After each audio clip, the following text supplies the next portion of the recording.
May 7th, 1945. 2:41 in the morning. The war in Europe was over.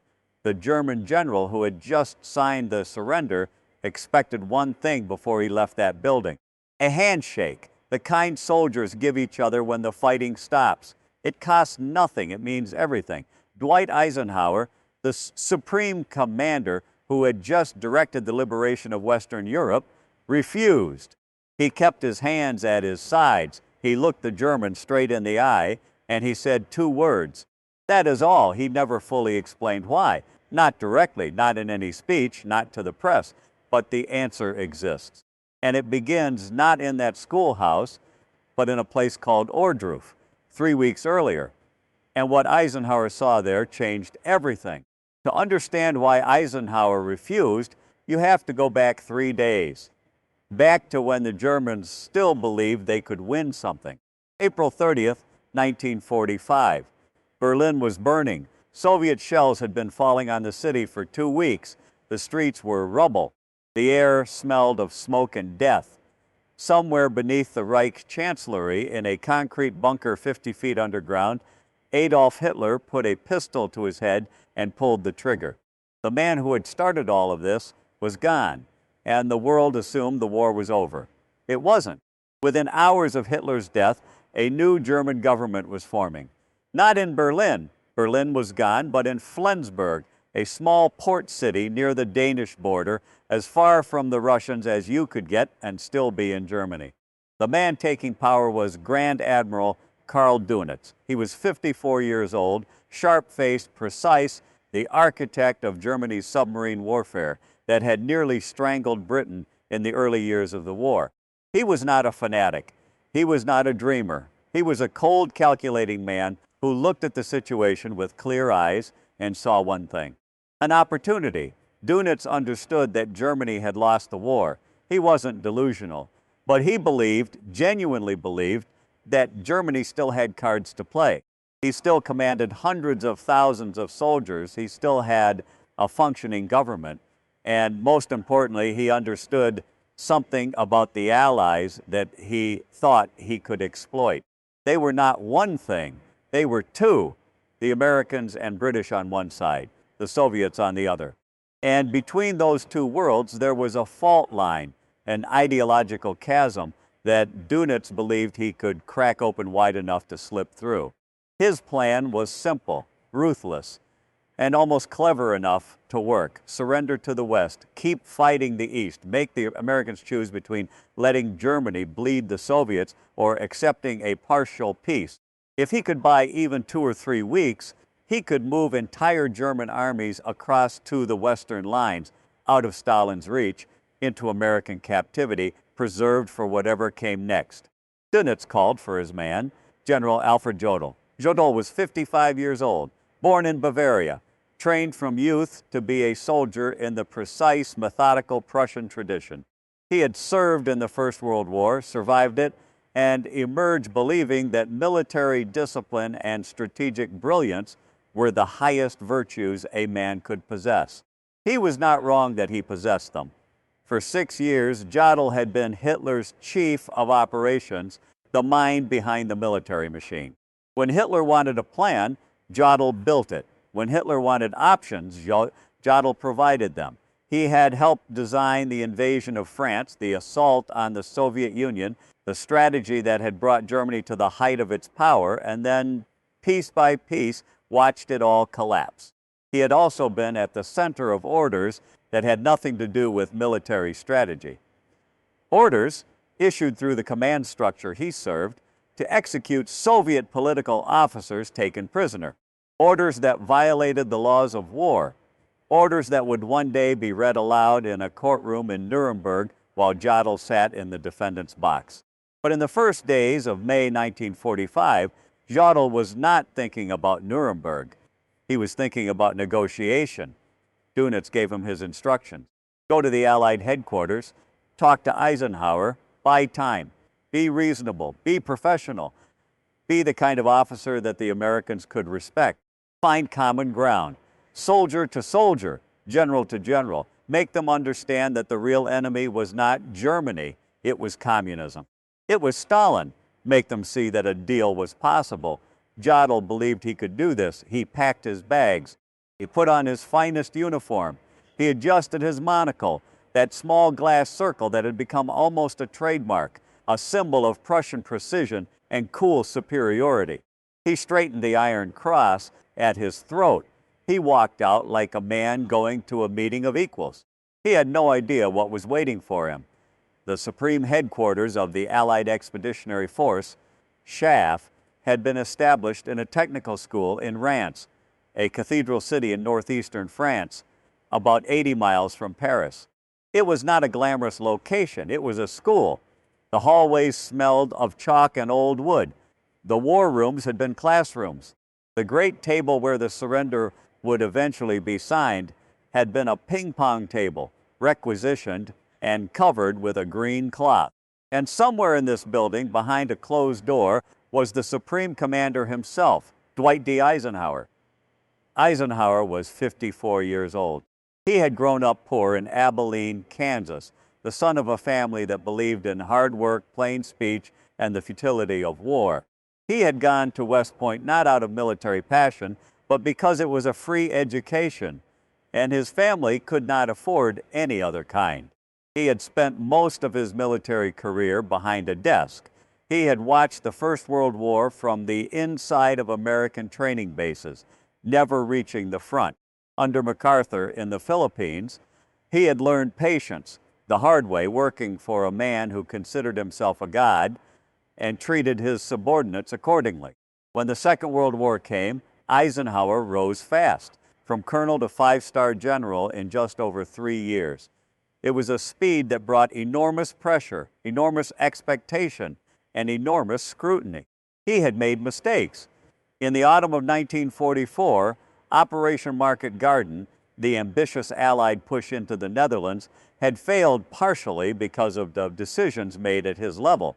The Battle of the Bulge, Germany's last great counteroffensive in December, had caught him by surprise and cost over 70,000 American casualties. He was not a perfect man. He was not a mythological figure, but he was a man who had learned something in 3 years of commanding the liberation of Western Europe, something that had settled deep into him below the level of strategy and logistics. He had learned what this war actually was. Before Jodl arrived, the Germans sent someone else, Admiral Hans-Georg von Friedeburg, 53 years old, Commander-in-Chief of the German Navy. He had spent the war directing the U-boat campaign, the submarines that had stocked the Atlantic, that had sent thousands of Allied sailors to the bottom of the ocean, that had nearly brought Britain to its knees in 1941 and 1942. He arrived in Reims on May 5th. He stepped out of the car expecting a reception, some acknowledgement of his rank, his position, the gravity of the moment. He was taken to a small plain room. The man waiting for him was General Walter Bedell Smith, Eisenhower's chief of staff. 50 years old, known throughout the Allied command by his nickname, Beetle. He was a compact, intense man with a volcanic temper and a chronic stomach ulcer that had never fully healed. He had no patience for ceremony, no interest in the feelings of the men across the table, and an absolute bone-deep contempt for the Nazi regime and everything it represented. Friedeburg tried to make his case. He spoke about the situation in the North. He spoke about partial surrender. He spoke about the impossibility of surrendering to the Soviets, about what the Red Army would do to German soldiers who gave themselves up on the Eastern Front. Bedell Smith listened. Then he pointed to the map on the wall. It was covered in symbols, unit positions, front lines, the geometric shapes of military cartography. And what those symbols showed, clearly and without sentiment, was the total collapse of German military power. There was no front line anymore. There were pockets, there were remnants, there were soldiers wandering in forests with no command, no supply, no purpose. Smith said what the map already showed. You have no army left. What you have are ghosts. The room went quiet, and then something happened that nobody in that room had expected. Admiral Friedeburg, the man who had commanded Germany's most feared weapon, the silent predator of the Atlantic, the architect of years of maritime terror, sat down in his chair. And he started to cry, not quietly, not with dignity. He wept there in the map room of the Allied headquarters in front of the American officers who had spent years watching his submarines kill their sailors. It was the first signal, the first real crack in the armor of German military pride. And Bedell Smith looked at him with no sympathy at all. He told him to get on the radio, tell Dönitz to send someone who could actually sign the documents, someone with authority, someone who didn't need permission to do what everyone in that room already knew had to be done. Friedeberg composed himself. He sent the message, and the next day, Jodl arrived. May 6th, late afternoon, the car pulled up to the schoolhouse. The door opened. Jodl stepped out. He was everything Friedeberg was not. There were no tears in this man, no visible cracks. He stood straight, his monocle in place, his uniform pressed, his iron cross catching the gray afternoon light. He looked at the American military police lining the entrance. He looked at the building. He looked at the Allied officers waiting to receive him. He looked at all of it the way a man looks at something slightly beneath him. He was escorted inside. He asked, politely, formally, with the manner of a man accustomed to being received by heads of state, to meet with the Supreme Commander. The answer came back quickly. General Eisenhower is not available. You will deal with General Smith. Jodl's expression did not change, but something shifted behind his eyes. He was a colonel general. He outranked Smith. He had come here representing the government of Germany. He had expected to be received as such. The refusal was not an oversight, it was a message, delivered without a word, without a scene, without any of the drama of an insult. Eisenhower simply wasn't there. He was down the hall behind a closed door, and he had made a decision, not in anger, not impulsively, but with the same careful, deliberate intention he brought to every military operation. He would not greet Jodl. He would not walk out to meet him. He would not offer his hand or his presence or any gesture that might suggest that the man who had arrived was anything other than what he was, a representative of a criminal regime that had run out of time. The war rooms, the hallways, the whole building felt different now that Jodl was inside it. Colder, more compressed, as if the air itself had thickened with everything that was about to happen. Jodl was shown to his seat. He was ready to negotiate. He didn't know yet that there was nothing to negotiate, and he didn't know, couldn't know, the reason why. Because to understand Eisenhower's silence, to understand the closed door and the missing handshake and the two words he had essentially reduced his entire response to, you have to know what Eisenhower had seen 3 weeks before any of this began. You have to go to a place called Ohrdruf. But before Ohrdruf, you have to go back further to the winter of 1944, when Eisenhower was still a different man. Not weaker, not softer, but a man who still believed, somewhere beneath the weight of command, that the enemy across the line was a professional army.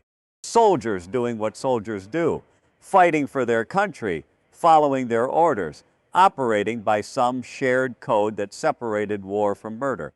He had reasons to believe this. In North Africa in 1943, he had ordered his officers to treat German prisoners with dignity. He had insisted on it. The Germans, for the most part, had done the same with theirs. There was a framework. There were rules. Terrible things happened in war. He knew that better than most, but there was a difference, he believed, between an army and a machine built for slaughter. By the spring of 1945, that belief was gone. What replaced it was something harder and colder and permanent. The 16th, 1944. Eisenhower was at his headquarters in Versailles when the report started coming in from the Ardennes forest in Belgium. German armor breaking through the American lines. An attack nobody had predicted on a scale nobody had planned for. The Battle of the Bulge had begun. It would last 6 weeks. It would involve over 1 million men. It would produce more than 75,000 American casualties, killed, wounded, captured. It was the largest and bloodiest battle the United States Army fought in the entire Second World War, and Eisenhower had not seen it coming. The intelligence had been there, fragments, signals, pieces of a picture that nobody had assembled in time. The pressure from Montgomery was constant, cutting, dismissive.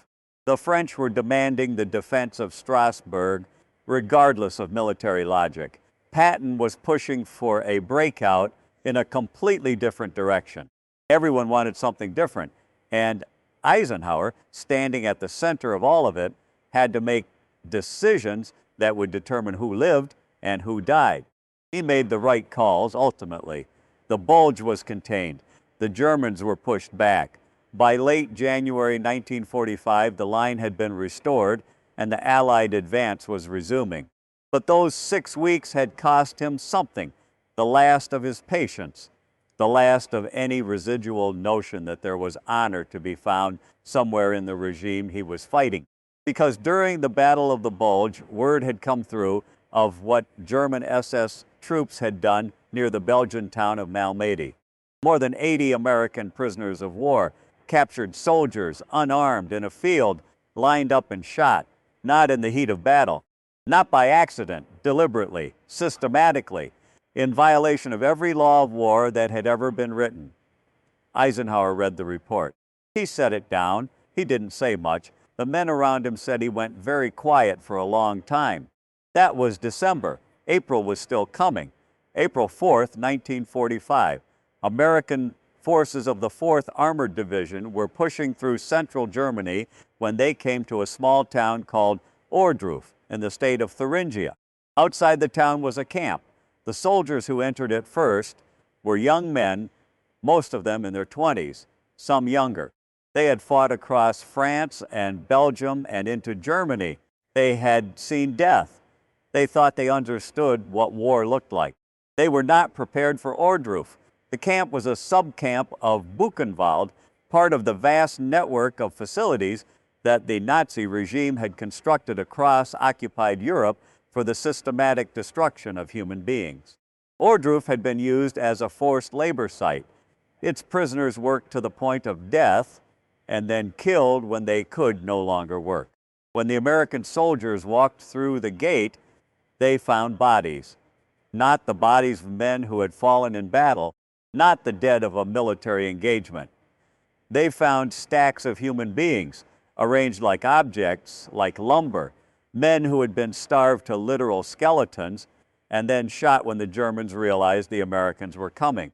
Men who had been killed not out of military necessity, but because they were inconvenient, because they had seen too much, because they were alive and the Germans did not want them found alive.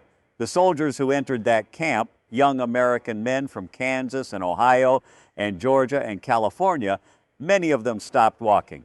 Some of them sat down on the ground. Some of them were sick where they stood. Their commanding officers sent word up the chain of command immediately. 8 days later, on April 12th, 3 men arrived at Ohrdruf: General Omar Bradley, General George S. Patton, and Supreme Commander Dwight D. Eisenhower. Patton was 60 years old. He had been in combat since the First World War. He had seen more death than most human beings will encounter in 10 lifetimes. He was famous, legendary, for his absolute refusal to show weakness. He had once slapped a hospitalized soldier for what he considered cowardice. He wore his emotions nowhere visible. At Ohrdruf, Patton walked a short distance into the camp, stopped, turned around, walked outside, and vomited. He could not go back in. Bradley later wrote about that day. He wrote about it in his memoirs years afterward with the clarity of a man who had never been able to put the memory down. He said that nothing he had seen in all his years of military service, not the beaches of Normandy, not the ruins of Aachen, not the worst days of the Bulge, had prepared him for what he saw at Ohrdruf. And Eisenhower did not stop. He did not turn around. He did not look away. He walked through the entire camp, every section, every building, every corner. He stood in front of the bodies.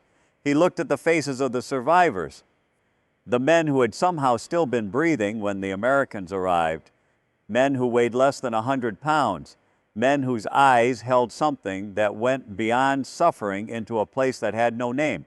He stood there and he made himself see all of it because he understood in the commanding part of his mind that never fully stopped functioning, even in moments of horror, that seeing it was an obligation. That turning away would be a kind of betrayal. And then he did something that nobody in his staff had anticipated. He got on the phone, not to Washington first, not to London. He called for reporters, civilian journalists. He called for members of the United States Congress. He sent word to every American politician and press representative he could reach in Europe. Come here, come now, bring your cameras, bring your notebooks. His officers asked him why. They were still processing what they had seen. They were still standing inside the gravity of it. Eisenhower told them, "I felt it my duty to be in a position from then on to testify at firsthand about these things, in case there ever grew up at home the belief or assumption that the stories of Nazi brutality were just propaganda." He understood, standing in a German concentration camp in April 1945, surrounded by evidence of industrial murder, that the battle for historical truth was going to be fought long after the guns went silent. And he was already thinking about how to win it. That was Eisenhower, even at the worst moment he had ever experienced.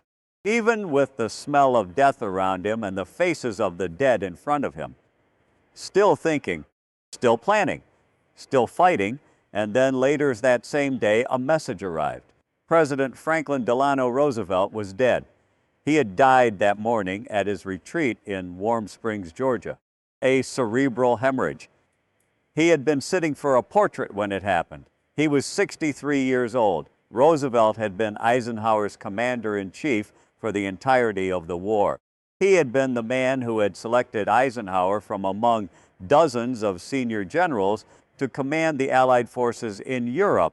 He had been the voice on the other end of the most critical decisions, the debates over strategy, the politics of coalition warfare, the impossible questions that only heads of state could answer. He was gone, and Eisenhower was standing in Ohrdruf when he found out. There is no reliable record of what Eisenhower said in that moment. His aide later wrote that the general went to his car. He sat in the back seat. He stayed there for a while, alone, while his staff waited at a respectful distance.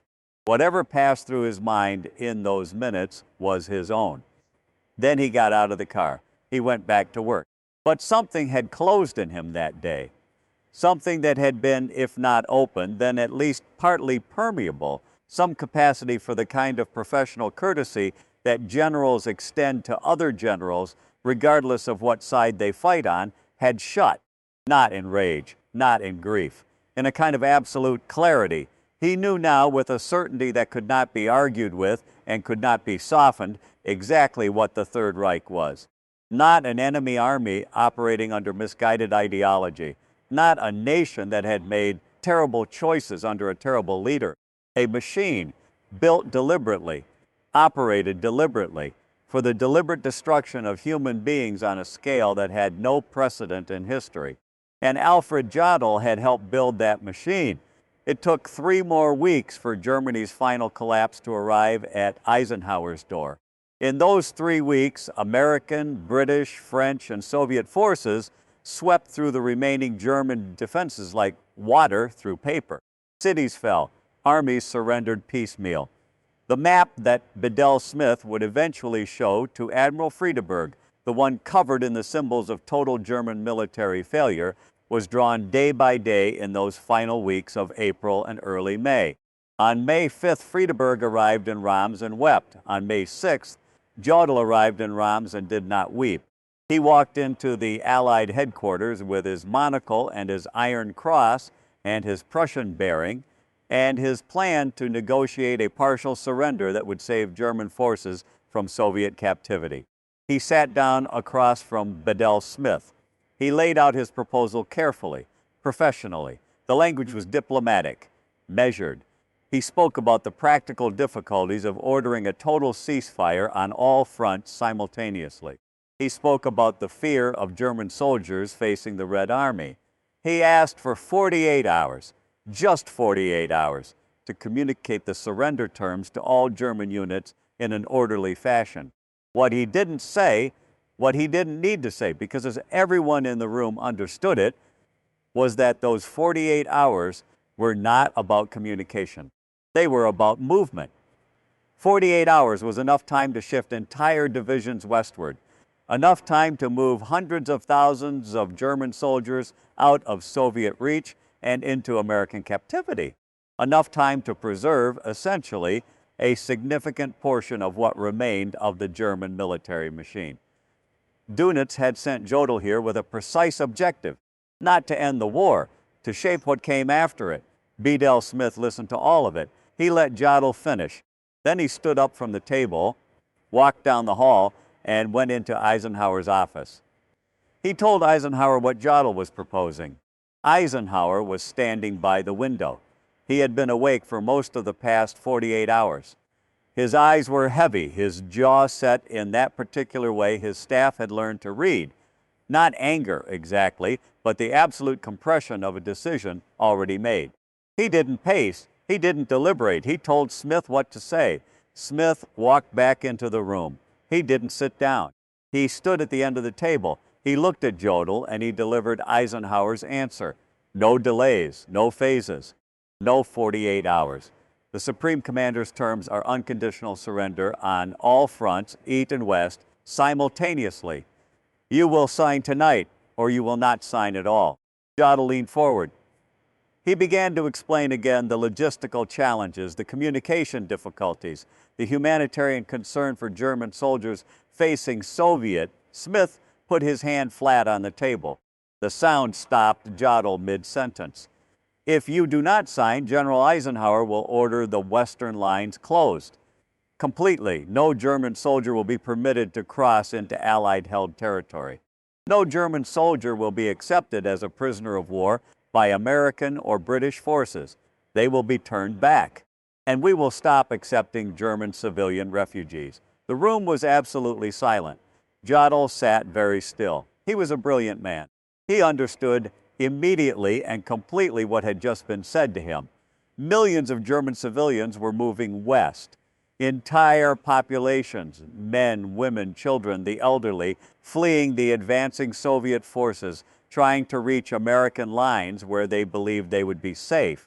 If Eisenhower closed those lines, if he sealed the border and turned them back, they would be caught between the two armies, between the Americans who would not take them and the Soviets who were coming. The consequences did not need to be spelled out. Jodl had come to this table believing he had leverage, believing that the Americans needed Germany's cooperation to manage the transition, to prevent chaos, to maintain some kind of order in the collapse. In 30 seconds, Bedell Smith had turned the table completely around. The leverage was Eisenhower's. It had always been Eisenhower's. And he was willing to use it in a way that Jodl, with all his strategic brilliance, with all his years of planning and calculation, had not fully anticipated. This was not the diplomatic Eisenhower. This was not the coalition manager, the careful politician in uniform who had spent years balancing the egos of Montgomery and Patton and de Gaulle. This was the man who had walked through Ohrdruf. Jodl asked for permission to contact Admiral Dönitz by radio. Smith nodded. Jodl's message to Flensburg was brief. Eisenhower insists on immediate total surrender, threatening to close all lines. No alternative. Request authority to sign. Then he waited. The hours passed. The ashtrays filled. The coffee went cold and was replaced and went cold again. The Allied officers in the building moved quietly through the hallways. Nobody spoke loudly. The whole building seemed to be holding its breath. At midnight, the reply came from Flensburg. Dönitz authorizes signature. Jodl read the message. He set it down. He sat for a moment with his hands flat on the table, looking at nothing in particular. The last card had been played. There were no more cards. What Jodl did not know, what he could not have known, sitting in that schoolhouse in the early hours of May 7th, preparing to sign the document that would end the Third Reich, was the precise weight of the thing he was carrying into that room. He thought he was carrying a military defeat, a lost war, the kind of thing that happens to nations that gets processed through treaties and negotiations and eventually finds its place in the historical record beside other military defeats. Napoleon at Waterloo, Germany at the armistice in 1918, a nation that overreached, that lost, that would now face the consequences of losing. He did not understand that he was carrying something else. He was carrying Ohrdruf.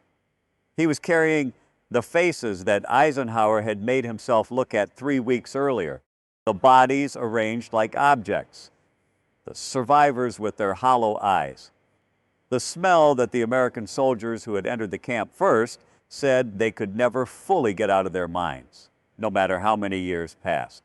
Jodl had not been at Ohrdruf. He had been far away in Flensburg helping Dönitz construct the fiction of a functioning German government. But his signature was on orders that had made Ohrdruf possible.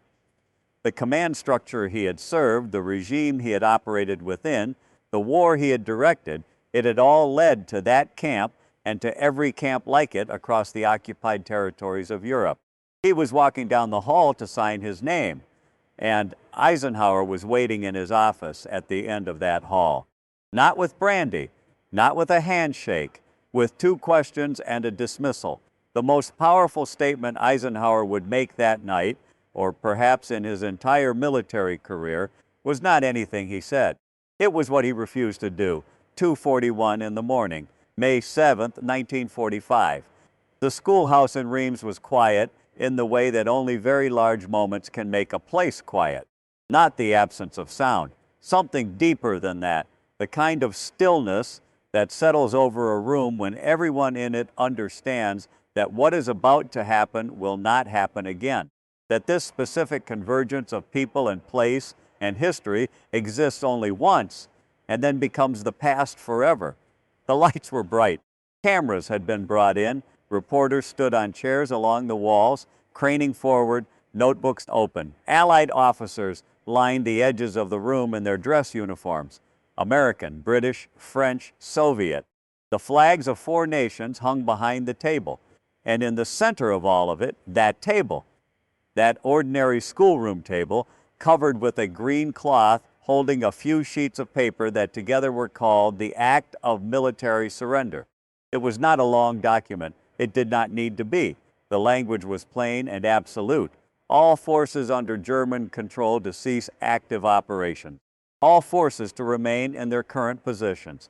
Unconditional surrender on all fronts, effective immediately. No phases, no exceptions, no 48 hours. Jodl sat down. He was still in full uniform, still wearing the monocle, still holding himself with the posture of a man who had decided that whatever else happened, he would not give them the satisfaction of seeing him diminished. He picked up the pen. His hand, those who were closest to him later said, was not entirely steady. He signed his name. Alfred Jodl, 2 words. A few seconds, 6 years of war, and it ended with a signature in a schoolroom at 2:41 in the morning. Admiral Friedeberg signed beside him. Then Bedell Smith signed on behalf of Eisenhower. A French general signed as witness. A Soviet general signed as witness. It was done. Jodl set the pen down. He sat for a moment, then he straightened, adjusted his tunic, and stood. He looked around the room at the Allied officers, at the reporters on their chairs, at the cameras and the flags and the faces of the men who had spent years trying to kill each other. He wanted to say something. He had prepared something to say. And now, in the silence following the signatures, he said it. He spoke in English, slowly, deliberately choosing each word. He said that with this signature, the German people and the German armed forces were delivered into the victor's hands. He said that in a war lasting more than 5 years, both sides had achieved and suffered more than perhaps any other people in the world. He paused. He let that land. He was asking for something, not formally, not with a direct request. But the shape of what he was asking for was clear to everyone in the room. He was asking to be seen as a soldier, as a professional, as a man who had fought hard and lost honorably and now deserved the respect that soldiers extend to one another across the lines of conflict. He did not mention the Jews. He did not mention the 6 million. He did not mention the camps, not Ohrdruf, not Buchenwald, not Auschwitz, not any of the hundreds of facilities that had operated across occupied Europe with the full knowledge and participation of the military command structure that Jodl had sat at the center of for 6 years. He did not mention the Poles. He did not mention the Soviet prisoners of war who had been deliberately starved to death by the millions. He did not mention the Blitz or the executed commandos or the shot prisoners at Malmedy. He spoke only of German suffering, German sacrifice, German achievement. The room was stone. Nobody nodded. Nobody moved. The reporters stopped writing. The officers along the walls looked at him with expressions that held no warmth, no sympathy, no professional collegiality. Just silence. Jodl waited, for a nod perhaps, for some acknowledgement, for the small human signal that says, "I hear you. I understand." Nothing came. He saluted, he turned, and he was told that General Eisenhower would see him now. The walk down the hall to Eisenhower's office was not long, but it must have felt long. Jodl had been in this building for hours. He had negotiated. He had radioed Dönitz. He had waited through the night. He had signed the document. He had given his speech to a room full of stone faces. And through all of it, the Supreme Commander had been somewhere behind a closed door, present in the building, but refusing to enter any room that Jodl occupied. Now the door was open. Jodl entered. The office was plain. A desk, some chairs, maps on the walls, the same kind of maps that covered every room in this building, showing the lines and arrows and symbols of a war that had just officially ended. Eisenhower was standing behind the desk. He was 54 years old, a broad-shouldered man from Kansas with a face that photographers loved because it was completely honest. It showed exactly what was happening behind it, no more and no less. He had one of the most recognizable smiles in the world, warm, wide, immediate, the kind of smile that made people feel seen. He was not smiling. He stood behind the desk and he looked at Jodl, and the look was not hatred. It was not fury. It was something colder and more permanent than either of those things. He did not offer his hand. To a German officer of Jodl's generation and background, a handshake was not a pleasantry. It was a declaration. It said, "I recognize you. I acknowledge your standing. Whatever has passed between us, we meet here as men of equivalent dignity." Eisenhower's hand stayed at his sides. He spoke. "Do you understand the full terms of this surrender?" Jodl said, "Yes." "Joel, you understand that any violation of these terms by German forces will be met with immediate punitive action." "Joel." Eisenhower looked at him for a long moment, the kind of moment that has weight, that takes up space in a room. "That is all." 2 words. Not a dismissal between equals, not the close of a negotiation between professionals. The way you end a meeting with someone whose time you will not waste another second of, and whose presence in your office you want concluded. He signaled to the guards. Jodl saluted. It was sharp and correct and military. Eisenhower watched it. Then, after a pause long enough to be noticed by everyone in the room, he gave the smallest possible acknowledgement. Barely a nod. The guards moved. Jodl walked out, the man who had helped design the military campaign of the Third Reich, the man who had been at the center of orders that violated every convention governing the conduct of war, the man who had arrived in Reims 24 hours earlier expecting to negotiate with an equal. He walked out of Eisenhower's office and down the hall of the schoolhouse and out into the gray French morning. Those who watched him said the arrogance was gone, not replaced by grief or remorse. Just gone, like a structure that had been holding something up and had now simply collapsed, leaving the space beneath it exposed. He looked like a man who had finally understood something he had been refusing to understand for a very long time. Behind the closed door, the silence broke. Eisenhower's staff flooded into the office.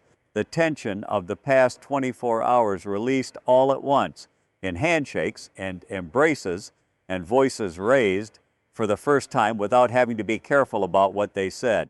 They had done it. The war in Europe was over. Eisenhower moved through them, shaking hands, accepting the embraces of men who had been with him for years. He was present. He was warm. The famous smile returned briefly for photographs. The two gold pens held up in a V, two fingers of a victory that had cost more than any of them had words for. Then he sat down. His staff had prepared messages for this moment, drafts of the kind of statement a supreme commander makes when a war ends.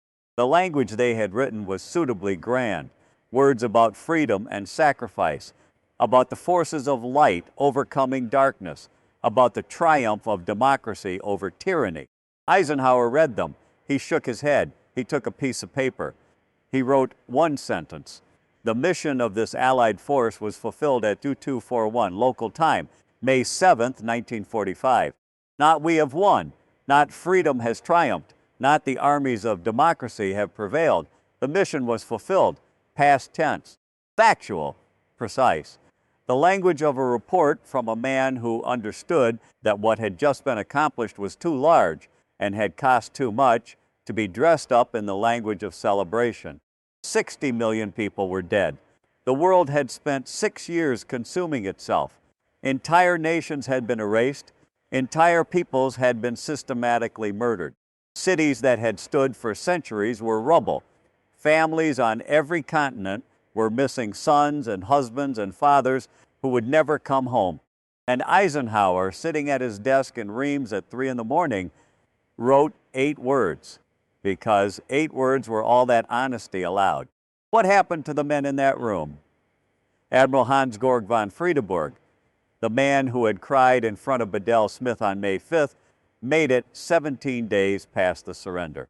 On May 24th, 1945, he was taken into custody by British forces at Flensburg as part of the arrest of Dunitz's government. Before he could be processed, he swallowed a cyanide capsule. He was 53 years old. General Alfred Jodl was arrested and transported to Nuremberg. He sat in the defendant's box at the International Military Tribunal through the autumn and winter of 1945 and into 1946. The prosecutors laid out the case against him methodically. The Kommissarbefehl, the orders to execute commandos, his role in the planning of aggressive war, his place at the center of a command structure that had produced Ohrdruf and Buchenwald and everything like them. Jodl argued that he had been a soldier following orders, that he had operated within a military chain of command and could not be held personally responsible for the decisions of the political leadership above him. The tribunal did not accept this. On October 16, 1946, Alfred Jodl was hanged. The man who had signed the surrender in Reims, who had walked into that building expecting to negotiate, who had worn his monocle and his iron cross and his Prussian bearing as armor against defeat, died at the end of a rope in the prison yard at Nuremberg. He was 55 years old. Karl Dönitz, the architect of the plan to split the Allies, the man who had formed a government in Flensburg and believed he could bargain his way to a tolerable peace. He was sentenced to 10 years in Spandau prison. Not death, 10 years. He was released in 1956, wrote his memoirs, gave occasional interviews, and maintained for the rest of his long life that he had done nothing wrong. He died in 1980. He was 89 years old, and Dwight D. Eisenhower. He went home to a country that received him as a hero, which he was, and also was not, in the way that men who have seen what he had seen can never quite be only one thing afterward. He became the 34th President of the United States, elected in 1952, inaugurated in January 1953. He served 2 terms. He oversaw the Korean armistice, the early years of the Cold War, the beginnings of the Civil Rights Movement, the construction of the interstate highway system.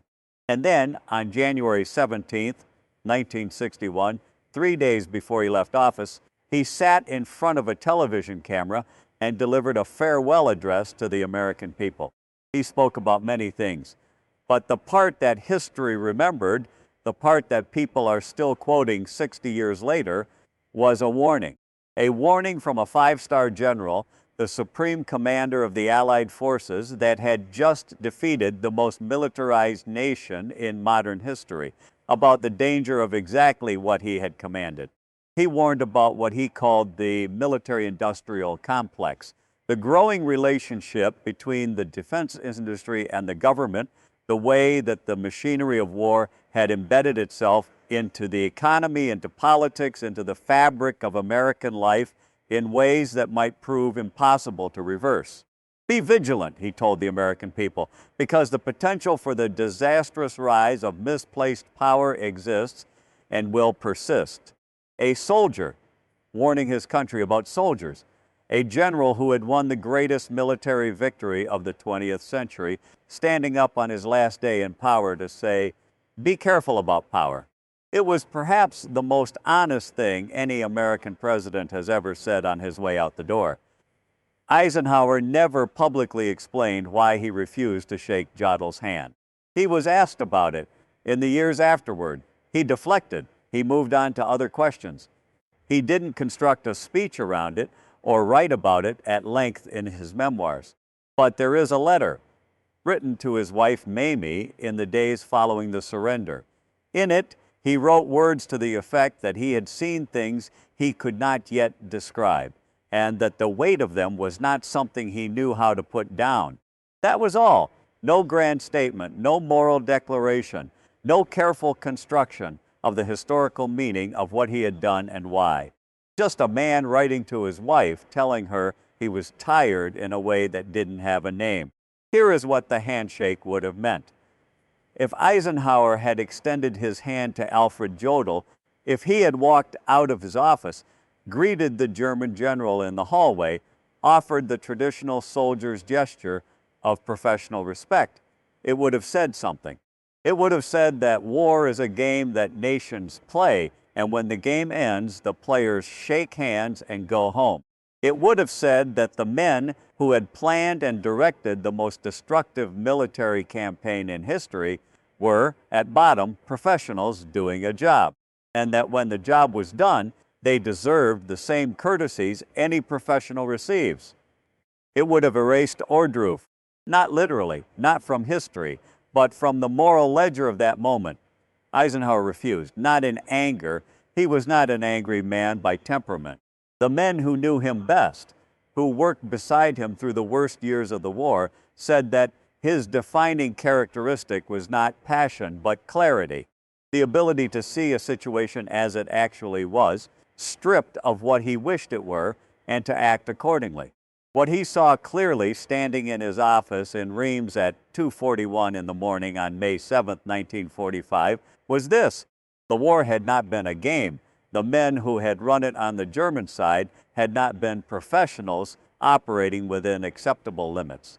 They had built a system carefully, deliberately, with full knowledge for the murder of civilians on a scale that had no precedent in recorded human history. And Jodl had been one of the architects. A handshake would have been a lie.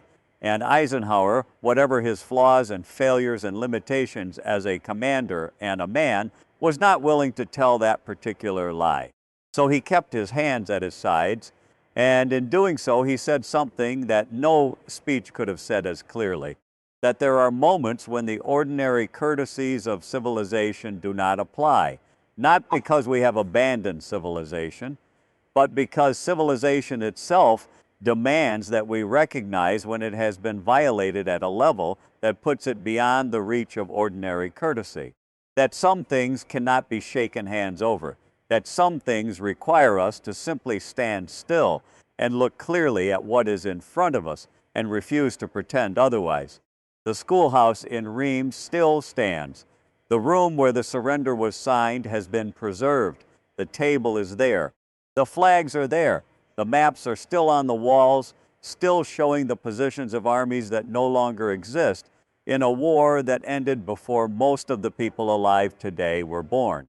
If you stand in that room, the silence has a particular quality, not the silence of emptiness, the silence of weight, of everything that happened there, pressing down through the decades, still present in the walls and the floor and the green cloth on the table. 60 million people died to produce that silence, and one man standing in an office at the end of a hall kept his hands at his sides. And that finally is the answer. That is why.